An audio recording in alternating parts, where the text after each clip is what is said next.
Olá! Hoje vamos falar sobre a participação social e a tributação de grandes fortunas. Uma das principais características advinda da Constituição de 88 é quanto à participação social. A partir da nova Constituinte, há uma ruptura com a tradição de baixíssima participação. E daí, então, os direitos de participação social na formulação de políticas públicas são ampliados, como expõe o professor Leonardo Avritzer, autor do texto Democracia na América Latina, obra discutida na Unidade 2, Institutos de Direito Público da Disciplina. E diferente das constituições anteriores, onde, embora houvesse instrumentos de participação e a possibilidade de eleger-se, não haviam maneiras efetivas de participação social na administração pública como na nova Constituinte. E é graças a essa nova possibilidade de participação efetiva que surgem discussões e mobilizações como quanto à taxação de grandes fortunas, como medida a fim de diminuir desigualdades e os impactos da crise econômica causada pelo coronavírus. Avritzer identifica que com a nova Constituinte, a participação social ganhar caráter direto e institucionalizado, característica que propiciou o fortalecimento do Ministério Público, Poder Judiciário e de diversos outros órgãos, assim como relatou a professora doutora Maria nas aulas ministradas. E para além de possibilitar a descentralização do poder, antes em maioria nas mãos do Executivo, a participação social como instituto do direito público é um pilar importante para a democracia, na medida em que atua como uma ponte entre a população e governantes, possibilitando que grupos tenham suas necessidades e interesses expressos em propostas que podem vir a ser concretizadas, como é o caso da taxação de grandes fortunas, temática que, por consequência da crise econômica resultante do novo coronavírus, ganhou muita visibilidade e é um exemplo de mobilização social em busca da participação na tomada de decisões. Para a autora Pateman, participação leva à participação. Quanto mais um indivíduo participa, mais ele fica interessado na política e mais quer participar. E para participar de forma ativa, esse indivíduo irá tentar aprender mais sobre política. Assim, criamos indivíduos mais participativos e com mais informação e conhecimento. E quando está participando, este aprende mais sobre a sociedade e sobre o que os outros indivíduos necessitam. Como Pateman diz em seu livro Participação e Teoria Democrática, esse processo gera uma riqueza de conhecimento detalhado para os representantes. Diz respeito aos valores e prioridades dos residentes. Essa participação também cria um senso de pertencimento. Participação possui uma terceira função, a de integração.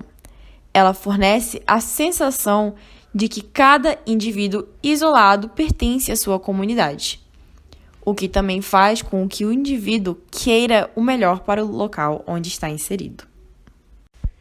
E quanto ao contexto histórico, de maneira bem breve, anterior à Constituição de 88, ao longo da República Velha, a participação social ela era muito restrita. Nesse momento, somente homens alfabetizados podiam votar, e nesse momento a gente tem o chamado voto de cabresto, que eram votos que eram altamente manipulados. E durante toda a história do Brasil, existem momentos em que a participação social ou ela é totalmente impedida ou ela possui uma série de restrições. Um exemplo disso é durante a Era Vargas e o regime militar.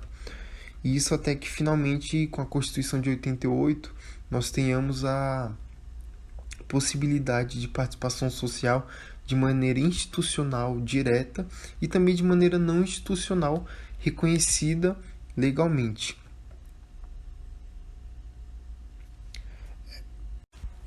Como possibilidade institucional, um exemplo mais claro são as eleições, que são organizadas pelo Estado e todo cidadão tem esse direito de participar. De maneira não institucional, a gente encontra uma série de procedimentos que são espontâneos e organizados pela sociedade em si. E existem diversas as possibilidades de participação. São conselhos, são audiências públicas, debates sobre políticas públicas, projetos de leis, temáticas que estão em discussão e são temas relevantes para a sociedade. Existem ouvidorias das quais a população pode encaminhar denúncias, reclamações, sugestões ou simplesmente tirar dúvidas. E para além disso, atualmente nós possuímos o âmbito das redes sociais, que são como uma região onde pessoas podem não somente tirar dúvidas, mas podem expor opiniões, podem formular novas opiniões, podem realizar denúncias, e essas denúncias têm se mostrado muito efetivas, podem se mobilizar. E quanto a essa mobilização, temos um exemplo muito bacana, que é o da nova Constituinte que foi formulada na Islândia.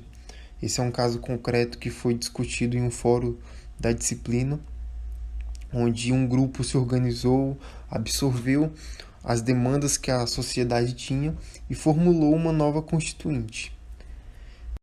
E é nesse contexto de redes sociais em que alguns grupos se mobilizaram, na realidade até antes da crise econômica em função da pandemia, só que tem se engajado ainda mais nesse momento de necessidade maior, a favor da taxação de grandes fortunas. Esses grupos se baseiam no inciso 7º do artigo 153 da Constituição, texto esse que atribui à União o poder para instituir impostos sobre grandes fortunas, e que de todo o artigo 153 é o único inciso que não está instituído, e sobre a premissa de que nesse momento de crise econômica, essa taxação, o fruto dela, pode servir de subsídio considerável para programas como o auxílio emergencial, e que essa taxação, juntamente com uma reforma tributária que deixa de se basear no consumo, mas passa a basear suas cobranças segundo o patrimônio e a renda dos indivíduos, seria sim um instrumento pelo qual haveria uma redução de desigualdades econômicas em todo o país. E assim podemos concluir que enquanto a participação social ela não for vista como um pilar fundamental da democracia, não será possível uma conciliação da vontade pública com as decisões governamentais.